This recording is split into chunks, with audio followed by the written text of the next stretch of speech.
नमस्कार, स्वागत है आपका इस बुलेटिन में। मैं आपके साथ एहसन फातिमा। ये खबरों की ओर बढ़ते हैं। कोरोना को लेकर सीएम योगी ने बैठक बुलाई और ऐसे में टीम 11 के साथ सीएम योगी आदित्यनाथ ने बैठक की। बैठक में सीएम योगी ने अफसरों को निर्देश दिया है सभी डीएम अपने जिलों में सेक्टर सिस्टम लागू करें। ये कहा है ये सुनिश्चित हो कि जरूरतमंद मरीज को बेड मिले। ऑक्सीजन ऑडिट का काम तेजी से किए जाए, सीएम योगी आदित्यनाथ ने कहा है। साथ ही साथ ये भी कहा है कि वैक्सीन का वेस्टेज ना हो, इसके लिए विशेष कार्य योजना बनाई जाए।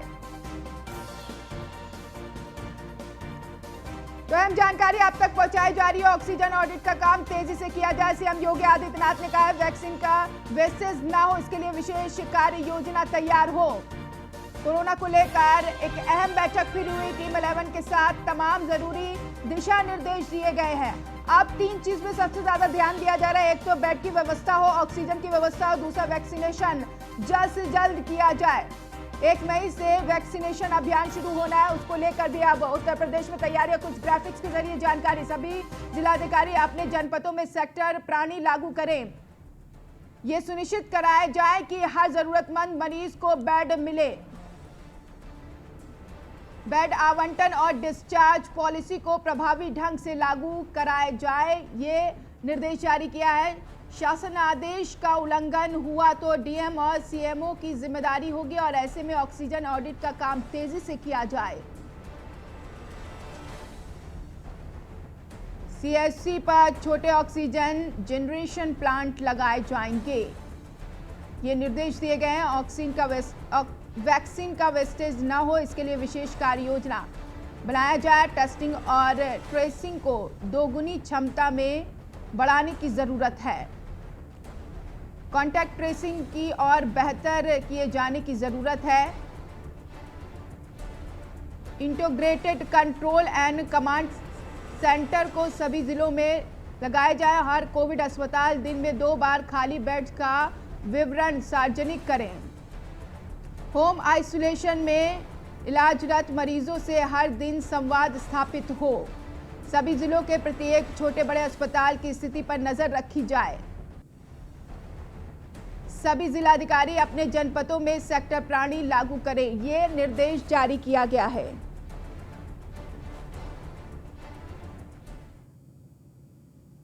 तो संवाददाता एसके वाजपेयी जुड़ गए जानकारी के साथ। एक बार फिर टीम 11 के साथ बैठक हुई और जरूरी दिशा निर्देश दिए गए सीएम योगी आदित्यनाथ की तरफ से कि बेड की व्यवस्था हो, ऑक्सीजन की कमी ना हो और ऐसे में हर जोन को सेक्टर में बांटा जाए। एसके वाजपेयी।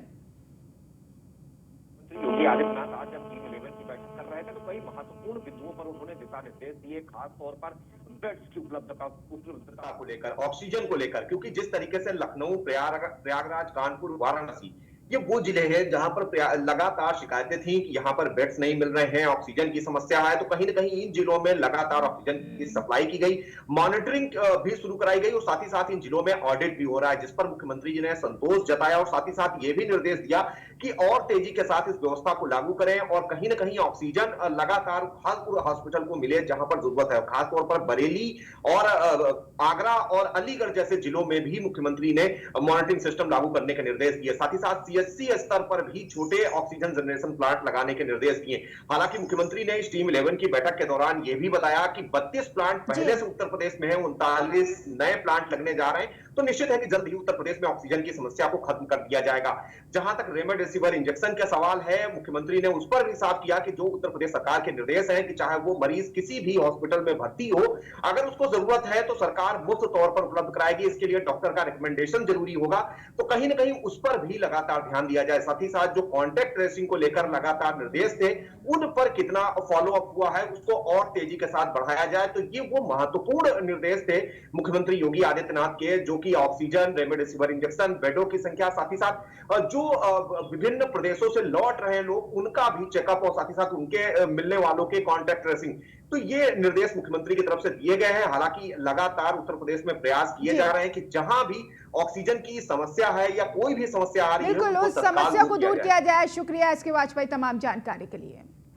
उधर प्रियंका गांधी ने सीएम योगी को चिट्ठी लिखी है, जनता को तत्काल राहत दे सरकार। प्रियंका गांधी ने कहा है प्रदेश के ग्रामीण इलाकों में नहीं हो रही है जांच। प्रियंका गांधी ने यह कहा है शहरों में भी जांच करना मुश्किल हो रहा है। ये तमाम चीजें चिट्ठी में लिखी है। अस्पताल में बेड और ऑक्सीजन की भारी किल्लत है, आर्थिक पैकेज की घोषणा किया जाए। यह प्रियंका गांधी ने एक तरीके से चिट्ठी के जरिए सुझाव दिया है सीएम योगी आदित्यनाथ।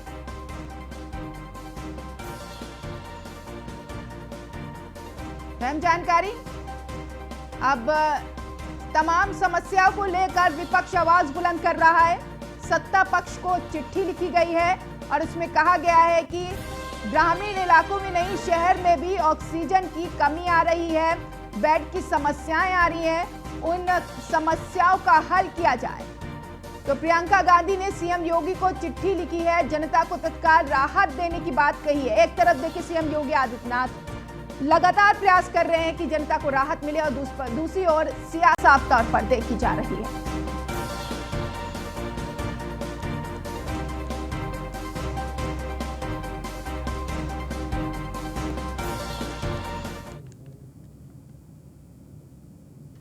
तो अब हमारे साथ जुड़ रही हैं डॉक्टर दीपाली भारद्वाज, जो कि सीनियर फिजिशियन है एम्स की। उनसे जानते हैं कि कोरोना के कहर से कैसे बचा जा सकता है। आपका स्वागत है मैम न्यूज़ 1 इंडिया पर।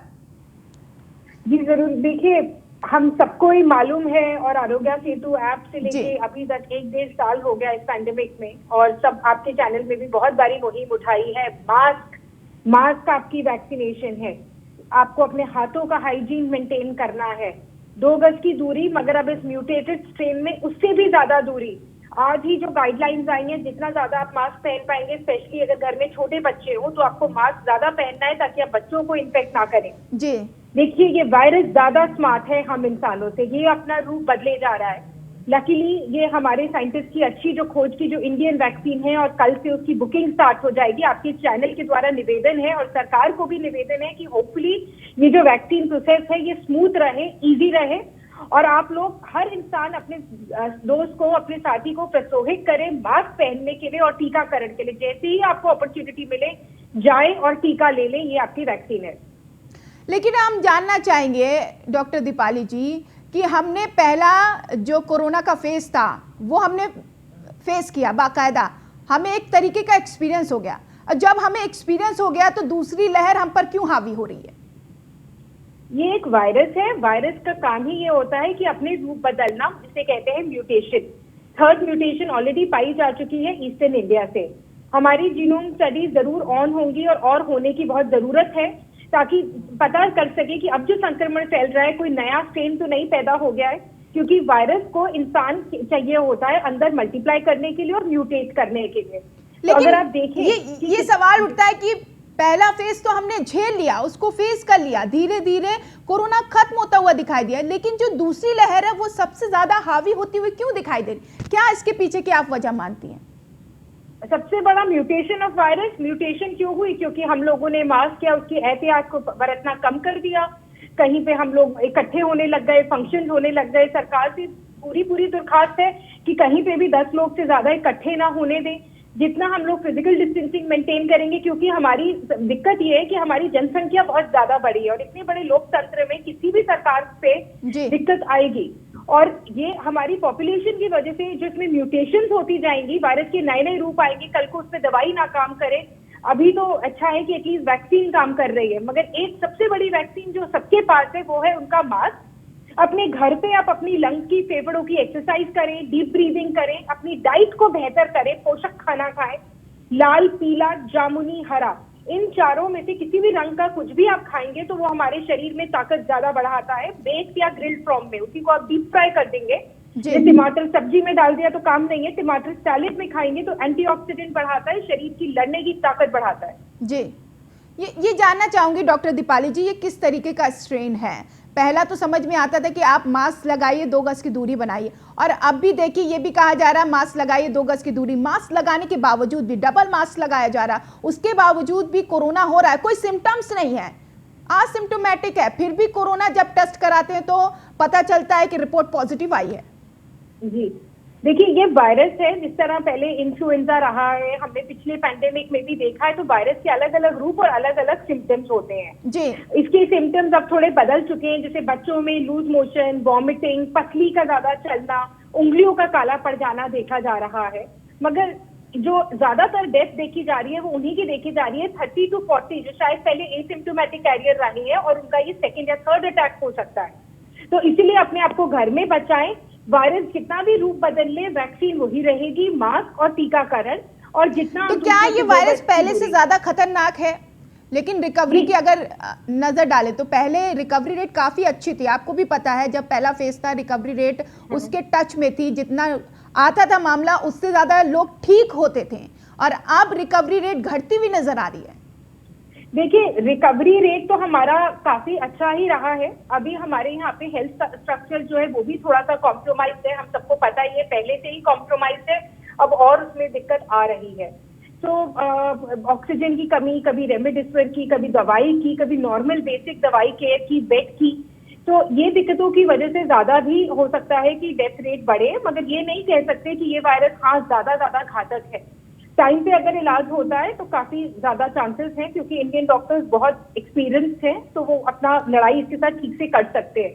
मगर आपके चैनल के द्वारा यही कहना चाहूंगी कि हर एक की जो जिम्मेवारी है वो है मास्क और डबल मास्क, अगर आप किसी गैर इंसान से मिल रहे हैं बिना 6 गज की दूरी के। अगर मेडिकल इंफ्रास्ट्रक्चर पर नजर डालें, हमारी इंडिया की मेडिकल इंफ्रास्ट्रक्चर कितनी ज्यादा तैयार है इस लहर को झेलने के लिए?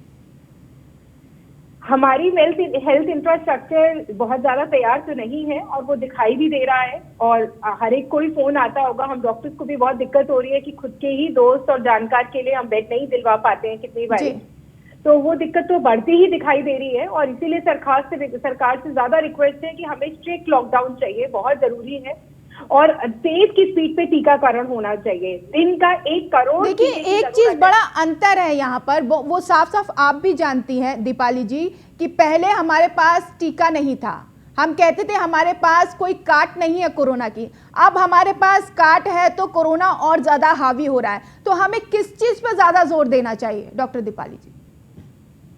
काट से क्या मतलब है आपका? वैक्सीन मतलब? हाँ, वैक्सीन मतलब पूरी तरीके से ये इस बीमारी के जड़ से निकाल देने वाली वैक्सीन है जो हमारे पास है, इसकी दवा है हमारे पास।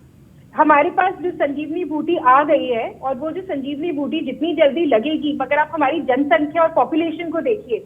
मेरी इनफैक्ट एक सुझाव है जो सरकार को अपने साइंटिस्ट के साथ बैठ के उसको डिस्कस कर लेना चाहिए। जैसे यूएस और यूके मॉडल था, हमें रोजाना 1 करोड़ टीके लगने चाहिए, और अगस्त तक हमारी दूसरी सप्लाई आ जाएगी।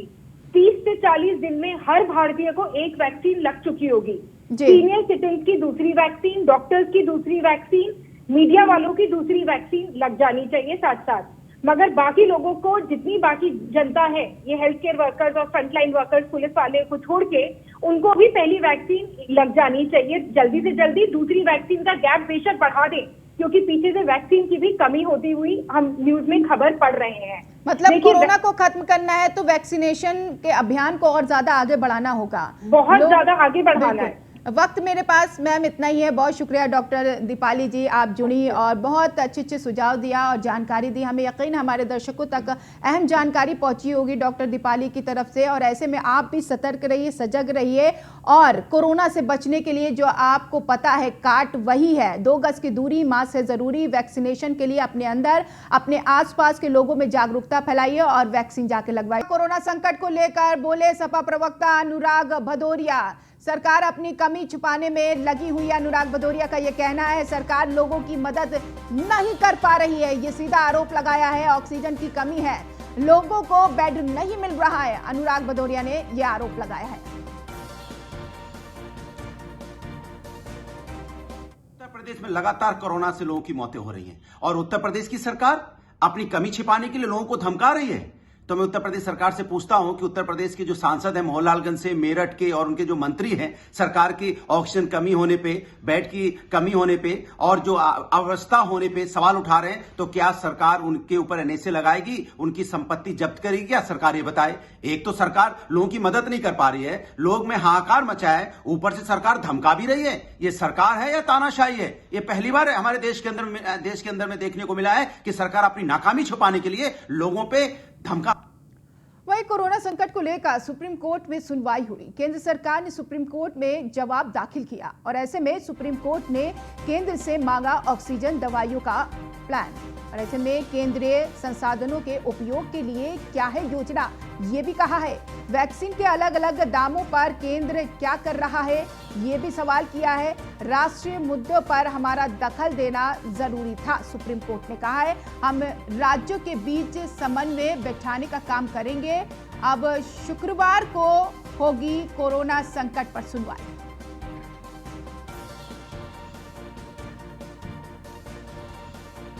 कोरोना बढ़ रहा है, ऑक्सीजन की कमी हो रही है, तमाम परेशानियां आ रही हैं और ऐसे में कोर्ट ने दखल दिया है इस पर।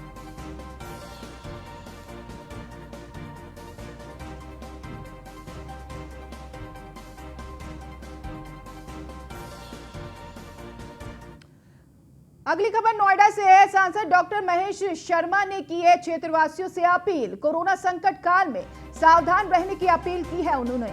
संकट की घड़ी में सभी क्षेत्रवासी संयम बरतें। महेश शर्मा ने कहा है होम आइसोलेशन हो, ज्यादा पैनिक ना लें।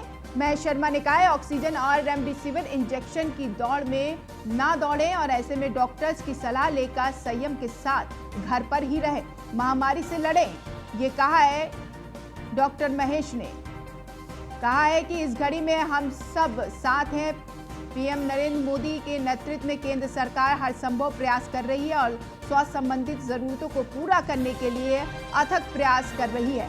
लेकिन कोरोना के खिलाफ लड़ाई में हमें भी संयम के साथ काम करना होगा, तभी हम इस लड़ाई को जीत पाएंगे। एक डॉक्टर और आपके जनप्रतिनिधि के रूप में मैं भी यथासंभव सबकी मदद करने की कोशिश कर रहा हूं।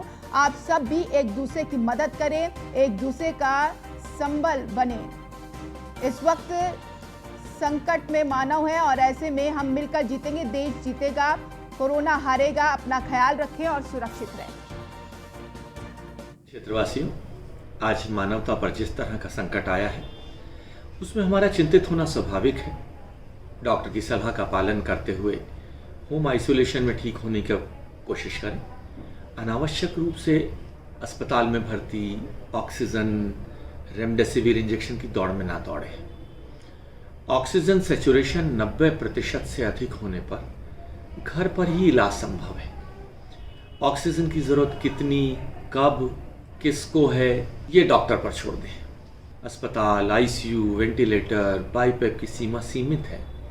इस मजबूरी को समझने की कोशिश करें। आरटी-पीसीआर टेस्ट अनावश्यक रूप से बार बार ना कराएं। मैं और मेरे सहायक एक दिन में 1000 से ज़्यादा फ़ोन सुनकर समस्याओं का समाधान करने का प्रयास कर रहे हैं।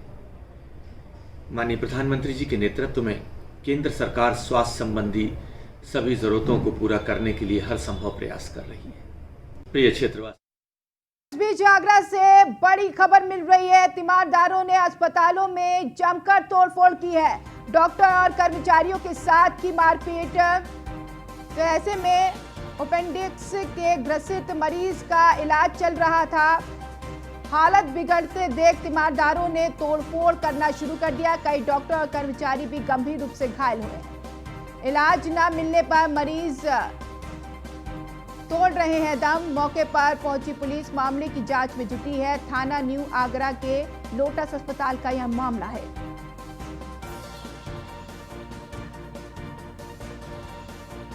तो मौके पर पुलिस बल पहुंची हुई है। थाना न्यू आगरा के लोटस अस्पताल का ये मामला है। तीमारदारों का आरोप है डॉक्टरों पर। ये तस्वीर आपके सामने है, किस तरह से एक दूसरे पर वार किया जा रहा है, डॉक्टर पर वार किया जा रहा है। ये बुरी हालत, पंखा भी तोड़ दिया गया। इस तरह का बर्ताव डॉक्टर जो भगवान के रूप में काम करता है उसके साथ इस तरीके का बर्ताव। आगरा से इस वक्त की बड़ी खबर मिल रही है। तीमारदारों ने अस्पताल में जमकर तोड़फोड़ की है।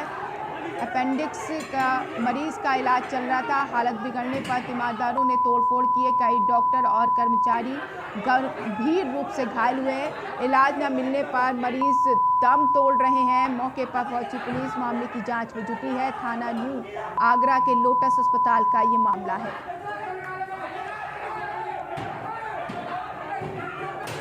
अपेंडिक्स का मरीज था जिसका इलाज चल रहा था।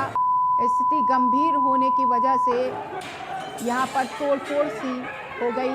तीमारदारों ने खूब हंगामा किया, डॉक्टर पर भी वार किया। आप तस्वीर देखिए, कई कर्मचारी डॉक्टर घायल भी हुए हैं।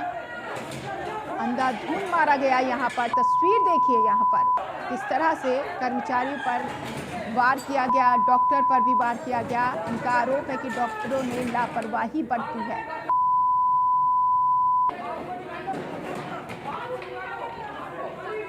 एक कर्मचारी जमीन पर लेटी हुई है, घायल हो गया। आप खुद देखिए तस्वीर में किस तरह से हंगामा किया जा रहा है। ये तस्वीर आगरा की है। तीमारदारों ने काफी हंगामा किया। इनका कहना है कि डॉक्टरों ने लापरवाही बरती है और यही वजह है कि जो मरीज इनका भर्ती है यहाँ पर वो गंभीर हो गया। देखिए, थाना क्षेत्र हरिपर्वत में एक लोटस हॉस्पिटल है जिसमें एक इरफान नाम का व्यक्ति एडमिट है जिसको सेप्टिसीमिया हुआ है। किसी ने अफवाह उड़ाई थी कि उसकी मृत्यु हो चुकी है। उसी अफवाह पे कुछ लोगों ने बदमाशी करते हुए वहाँ के स्टाफ के साथ मारपिटाई ने किया है। एक व्यक्ति को रॉड से भी न मारा है। स्टाफ मतलब नर्सेज और उनके साथ मारपिटाई हुई है। इसी संबंध में थाना क्षेत्र हरिपर्वत पे 147, 307 और अन्य धाराओं में मुकदमा पंजीकृत है। इसमें गिरफ्तारी का प्रयास किया जा रहा है और जल्दी जो है इसमें जो भी व्यक्ति वांछित है उनकी गिरफ्तारी हो जाएगी। गोरखपुर जिले से एक दिल दहला देने और विचलित करने वाली तस्वीर सामने आई। तस्वीरों में एक शख्स पत्नी की जान बचाने की गुहार लगा रहा है। वहीं वायरल वीडियो के होने के बाद स्वास्थ्य विभाग में हड़कंप मच गया। वीडियो में शख्स गुहार लगा रहा है कि एक बेड दिलवा दीजिए वरना उसके बच्चे अनाथ हो जाएंगे और वो बर्बाद हो जाएगा। जानकारी के मुताबिक ये वीडियो कैंपियरगंज का है जिसमें अपने बच्चों के साथ एक शख्स अपनी पत्नी के लिए ऑक्सीजन और बेड की डिमांड कर रहा है। वहीं इस वीडियो के सामने आने के बाद सदर सांसद रवि किशन ने तत्काल अधिकारियों से बात की और पीड़ित को बेड उपलब्ध कराने का आश्वासन दिया। कैंपियरगंज मास्टर कॉलोनी, मेरा नाम है पटेश्वरी सिंह, कैंपियरगंज मास्टर कॉलोनी का रहने वाला हूँ। आज के डेट में हमारी बीवी का तबीयत बहुत ज़्यादा ख़राब पड़ा है प्रभु, और हम बहुत परेशान हैं। हम गोरखपुर गए थे सभी अस्पताल में, राणा हॉस्पिटल में, और गोरखपुर में कोई हॉस्पिटल नहीं बचा है जहाँ हम लोग गए नहीं हैं। लेकिन city hospital Gorakhpur, Aryan hospital में चले गए, मेडिकल में गए, कोई मुझे हमें भर्ती नहीं ले रहा है। गोरखनाथ वाले में भी गए, गोरखनाथ में भी गए हैं। माननीय विधायक जी, माननीय प्रमुख जी, माननीय जोगी जी, सरकार हम बहुत परेशान हैं, हमारी इलाज करवाइए नहीं तो हमारी बीवी मर जाएगी बाबा। कैंपियरगंज। इसी के साथ इस बुलेटिन में इतना ही। नमस्कार।